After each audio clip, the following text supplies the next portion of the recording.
Portugal já escolheu. Um novo ciclo político começa agora. O que vem depois das eleições? Aceda à informação que não cabe numa manchete. Assine hoje, com até 55% de desconto, e habilite-se a ganhar um dos 10 cartões oferta FNAC que temos para oferecer. Tudo em observador.pt.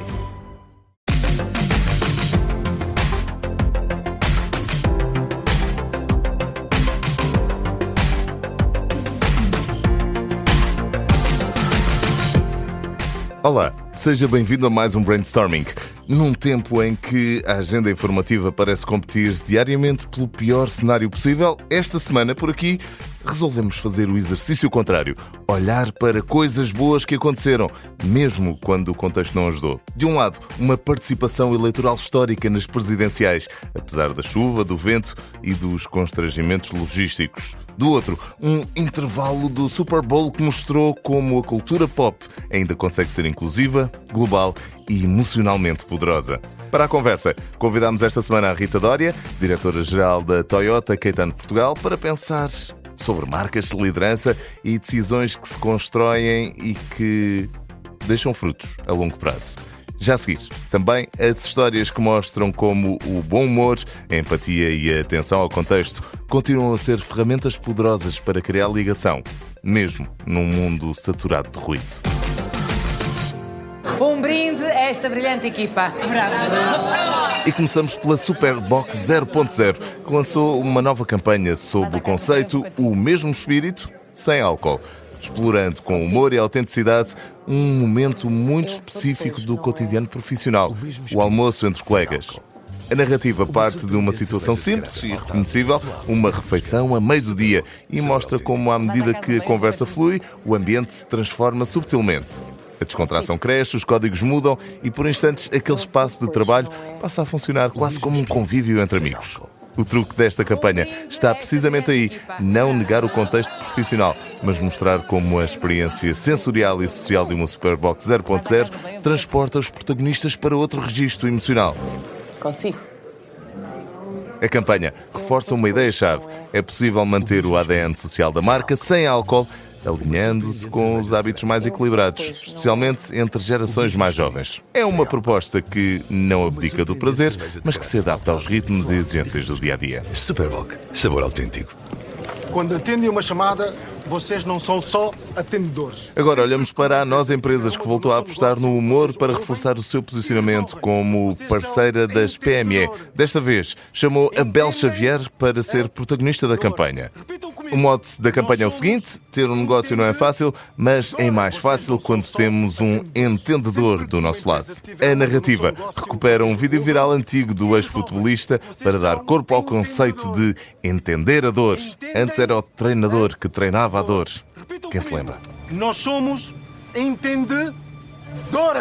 A campanha joga com a distinção entre atender e entender. Atender é responder, entender é conhecer o contexto, antecipar problemas e acompanhar de forma próxima. Resolvem, porque vocês são entendedores. Mais do que vender serviços, a Nós Empresas procura assim humanizar a relação com as pequenas e médias empresas, sublinhando a ideia de gestor dedicado, soluções ajustadas e proximidade real. O humor funciona como porta de entrada para uma mensagem séria. A confiança constrói-se quando há empatia e conhecimento profundo do outro lado.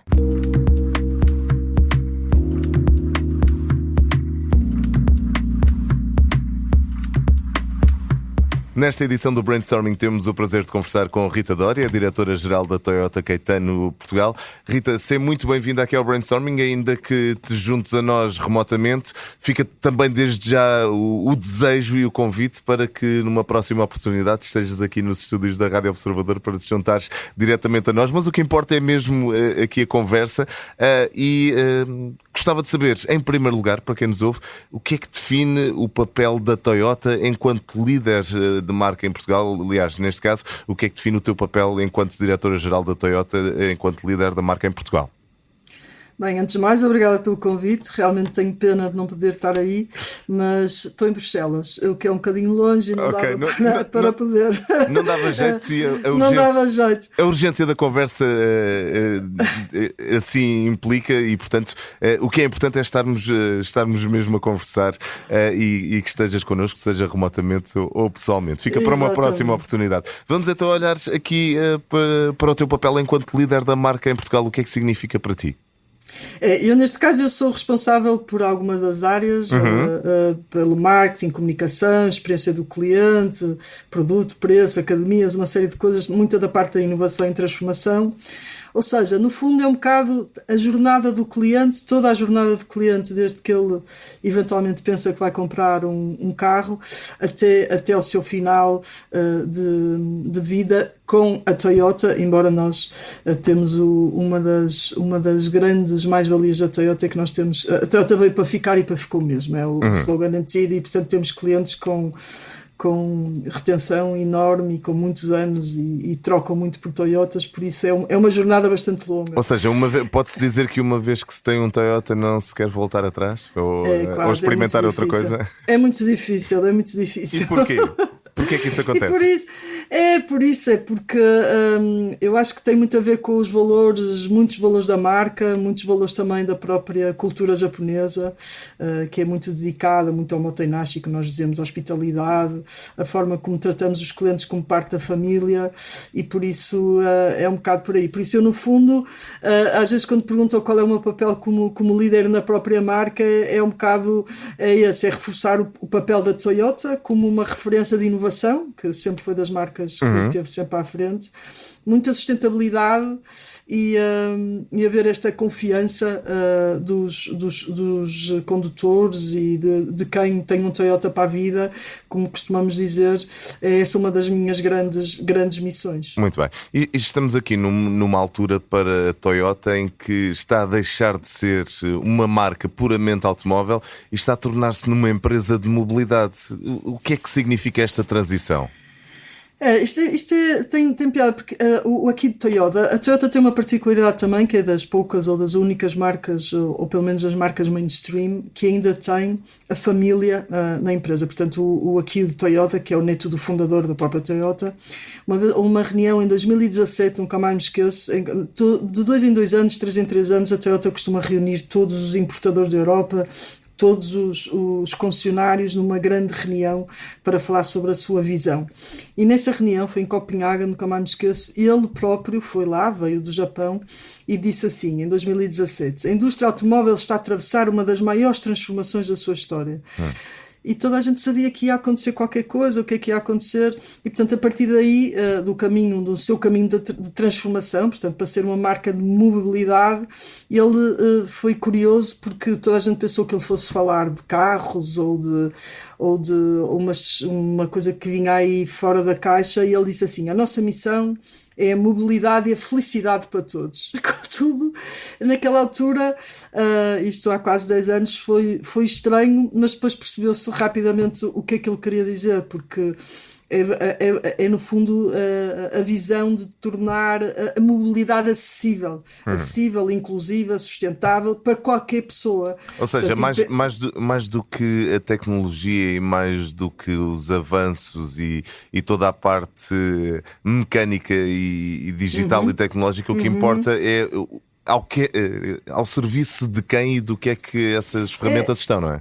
Sim, isso é sustentável, porque repare, nós quando falamos agora muito até dos elétricos e tudo, porque todas as pessoas têm que ter acessibilidade, independentemente da sua localização, da sua condição física ou da sua situação económica, não é? Portanto, a ideia, além de fabricar os próprios automóveis, é sobre criar soluções que permitam a deslocação segura e eficiente para todos. Porque muitas vezes nos esquecemos disso, falamos da inclusão, veículos adaptados para pessoas com mobilidade reduzida, serviços de transportes partilhados, soluções em que, para quem também não tem carro em si. Portanto, isto passa muito pela sustentabilidade, diversidade tecnológica. Por exemplo, a Toyota foi pioneira na eletrificação, com o primeiro Prius há 25 anos. Portanto, quando começamos a fazer os motores continua a ser uma híbridos, referência de resto, não é?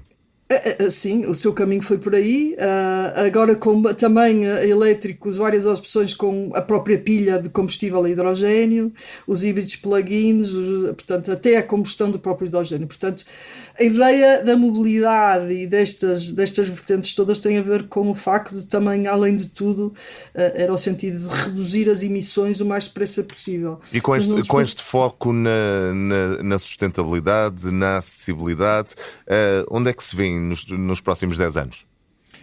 Sinceramente, sem querer fazer muita futurologia. Sim, é sempre complicado.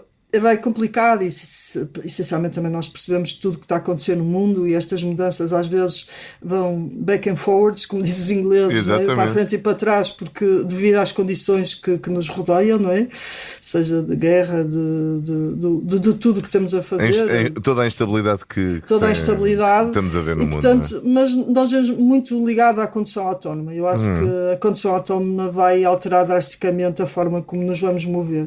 E a Toyota, com essa questão da visão da mobilidade, tem uma própria empresa, que é a Quinto, que é a empresa de mobilidade da Toyota, que é um bom exemplo para poder também oferecer vários tipos de mobilidade, mesmo para todo o género de pessoas em todas as regiões, porque a Toyota é a marca número 1 global, que vende mais automóveis, e não nos esquecemos que temos que realidades, África, Europa, América, portanto que tem que haver uma mobilidade para todos e não só uma. Este foco no desenvolvimento tecnológico e estando sempre na vanguarda também da evolução tecnológica dentro da Toyota, vêem isto como uma vantagem estratégica ou como um risco? Estar à frente também traz os seus riscos, não é?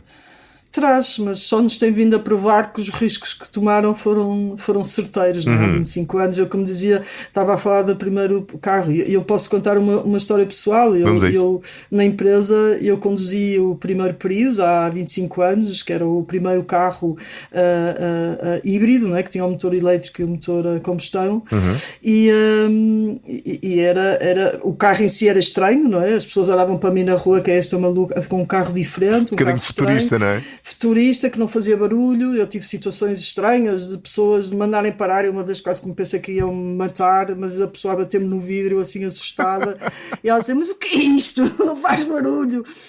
Portanto, sempre foi, e mesmo com toda a parte da questão das pilhas de combustível de hidrogênio, portanto tem-se mostrado certeira, por isso eu acho que continua a ser uma vantagem da multitecnologia, como nós dizemos.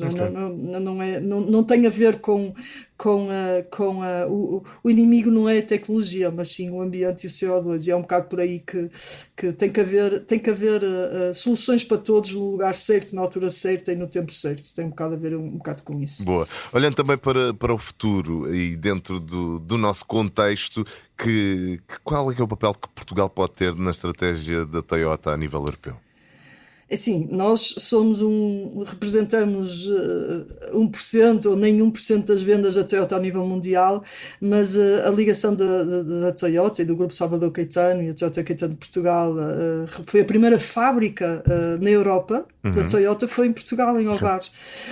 E, portanto, isso já marcou muita diferença. E nós, por exemplo, estava a falar do Prius, da primeira geração dos carros híbridos, nós na altura fizemos uma parceria inovadora com a Toyota e Toyota Caetano de Portugal e com a Galp, por exemplo, em 2009, em que houve um acordo de investigação e desenvolvimento com a Galp Energia na altura, inédito naquela altura, de testes a mobilidades elétricas, quando se estava a falar nisso, e que inspirou muito a marca. E, portanto, Portugal foi escolhido para testar algum dos 600 modelos pré-produção. Portanto, o facto de sermos um mercado mais pequeno às vezes também pode favorecer sermos um tubo de ensaio, não é?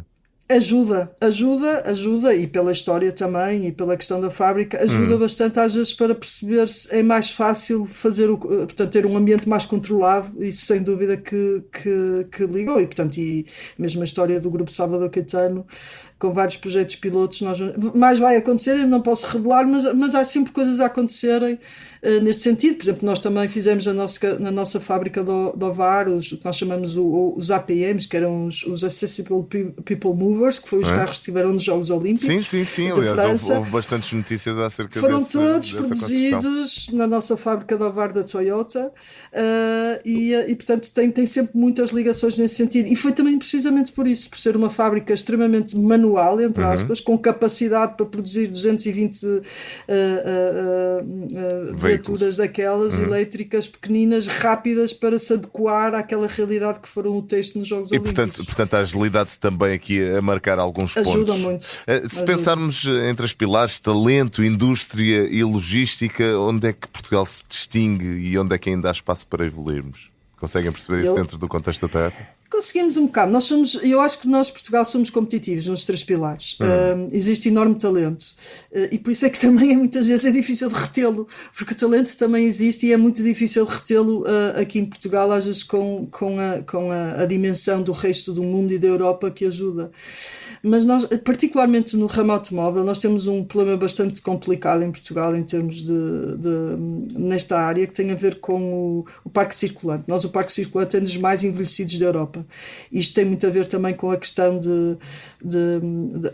a pouca capacidade que as pessoas têm para adotar ou outro tipo de soluções mais limpas, ou poder trocar a sua frota, porque tem a ver com a questão da fiscalidade. A fiscalidade em Portugal é extremamente penalizante para os automóveis e por isso faz com que, por exemplo, um exemplo, nós vamos acabar de lançar o nosso iGo híbrido, que é o carro mais pequeno que nós temos, segmento A, híbrido, que tem consumos muito mais baixos, a rondar os 3 litros em cidade, sem ter que procurar uma tomada, entre aspas, e infelizmente a nossa fiscalidade é cega, ou seja, anteriormente nós tínhamos um motor a combustão a gasolina, agora temos um motor híbrido, não é? Com a gasolina, e vai ter só de ISV mais 1.500 euros de aumento. E esse pode ser um ponto também importante para a forma como a indústria automóvel vai evoluir nos próximos 10 anos, a questão da regulamentação também, não só a nível nacional, mas a nível europeu e mundial. Não, sem dúvida, e nós temos que também ir no sentido do resto da Europa, não é? E portanto tudo o que dita toda a questão da fiscalidade e tudo o que dita o que faz com que, porque nós não podemos esquecer que para construir um carro ou para assistir um carro em Portugal, não é? Ou no todo o mundo, são centenas e centenas de empresas, de pessoas que fazem este ecossistema todo, e portanto se nós não formos competitivos também não conseguimos contribuir para isso, e prejudica neste caso. Estamos a falar acerca destas preocupações do caminho que a indústria automóvel, e em particular a Toyota, está a seguir rumo ao futuro. O consumidor final tem consciência e dá importância a estas transformações, ou no final do dia o fator decisivo continua apenas a ser o preço? O que é que a experiência e o conhecimento do mercado dizem? Assim, isto parece um chavão, mas é assim, quando nós estamos em qualquer tipo de atividade, em qualquer indústria, ou o que é que seja, o grande objetivo é sempre pôr como costumamos dizer, o cliente final, ou o consumidor final, no centro de tudo que fazemos. Mas eu acho que aqui no caso de Portugal, especificamente, mas mesmo da Europa, assim, com estas mudanças, portanto eu costumo dizer às vezes na brincadeira que quem vende carros é os governos e não as marcas, porque conforme o governo tiver a questão das cargas e benefícios, e portanto o consumidor é impactado com isso, quer seja consumidor privado, como nós dizemos, aquela pessoa que não, ou mesmo as empresas, não é? Nós estamos a ver o que está a acontecer, por exemplo, no caso específico em Portugal, que como a parte dos benefícios para as viaturas elétricas é só para empresas, nós vemos uma grande transformação nas empresas em obrigarem-se no sentido de poderem serem mais rentáveis e mais eficientes e serem quase obrigados a trocar, e portanto o consumidor final também consegue perceber, nem que seja por aí, que as coisas estão a mudar, também as pessoas cada vez mais estão mais sensíveis a isso e à questão da mobilidade, não é? E principalmente nas grandes cidades, e portanto eu acho que o desafio é conseguir este equilíbrio a preços competitivos, sem deixar ninguém para trás, não é? Porque é preciso ter a tecnologia certa, no sítio certo e na altura certa, e portanto isto é uma equação não fácil de poder juntar, como é óbvio. Rita, já aqui falámos de condução autónoma, de inteligência artificial, das questões que não podemos controlar e da instabilidade que atualmente reina um pouco por todo o mundo. Nos próximos 10 anos, o que é que vai ser mais importante para definir ou redefinir o rumo da indústria automóvel? Algum destes fatores ou até as pessoas, quem sabe? Não, isto vai haver muitos avanços, ou muitas diferentes formas de avançar, mas eu acho que além do maior grau de autonomia para as viaturas elétricas e etc., isso vai evoluir e está a evoluir super rápido. No caso, por exemplo, a visão da Toyota sempre teve muito específica ao longo de muitos anos em questão de segurança.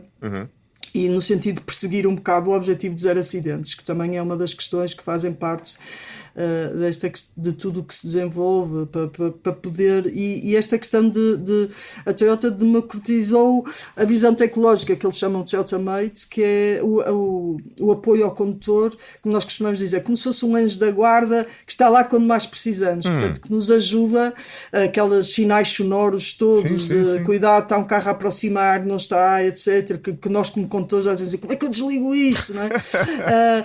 Mas quantos de nós é que também já dissemos bolas, ainda bem que tinha isto aqui para me avisar. Pronto, e aí também vai haver muitos avanços na condução autónoma, sem dúvida. Para mim, se pudesse escolher para mim vai ser a grande mudança. Portanto, a tecnologia aqui ao serviço da segurança na evolução da indústria automóvel.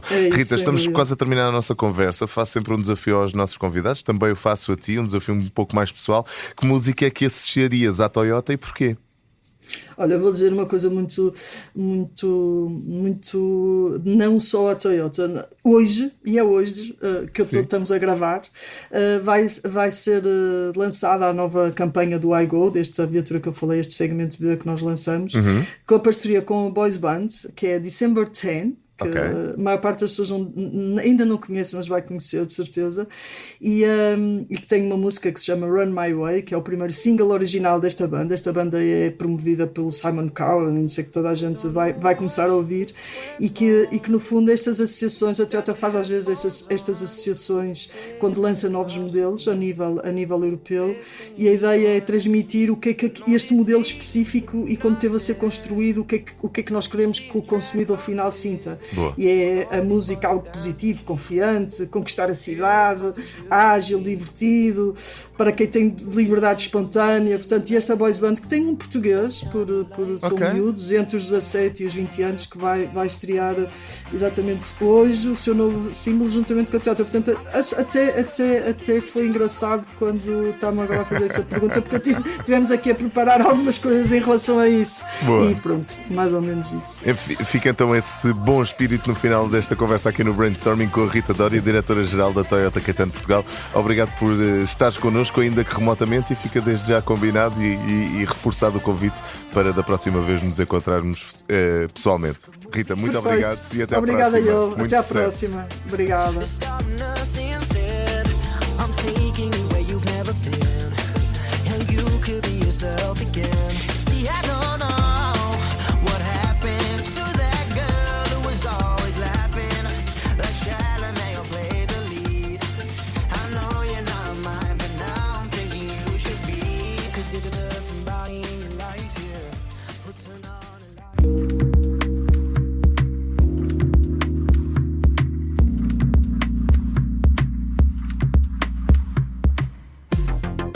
Quase a chegar ao fim do Brainstorming desta semana, olhamos para o crescimento dos podcasts em Portugal, que entrou definitivamente numa fase de maturidade. Em 2025, os podcasts nacionais ultrapassaram os 150 milhões de downloads, com 2,4 milhões de portugueses a assumirem o consumo regular. Este crescimento deixou de ser então um fenómeno de audiências e é agora um território estratégico para marcas e anunciantes. O consenso entre associações, publishers e marcas aponta para um meio com atenção prolongada, afinidade e desperdício de quase zero. Ao contrário de outros formatos, o podcast parte de uma escolha ativa. O ouvinte quer mesmo estar ali e, por isso, é também importante para as marcas ocuparem este espaço. E é assim, entre eleições participadas, apesar do mau tempo, campanhas que apostam no humor e formatos que crescem pela atenção, que chegamos ao final do brainstorming desta semana. Ficámos também a perceber que quando as pessoas aparecem, quando as marcas entendem o contexto e quando a cultura consegue criar pontos de contacto reais, há algo que funciona. Este foi mais um brainstorming que vai para o ar às segundas-feiras depois das 9h30 da noite, em alguns casos, como o desta semana, um pouco mais cedo. É também uma edição que fica sempre disponível em podcast nas principais plataformas e, claro, está no site e na aplicação para dispositivos móveis do Observador. Com a ajuda à produção da Inês Neto e a sonoplastia do João Tição, eu sou o Hugo Silva e até à próxima edição do Brainstorming. Lembre-se, nas palavras de Bad Bunny, a única coisa mais poderosa que o ódio é o amor. Até para a semana.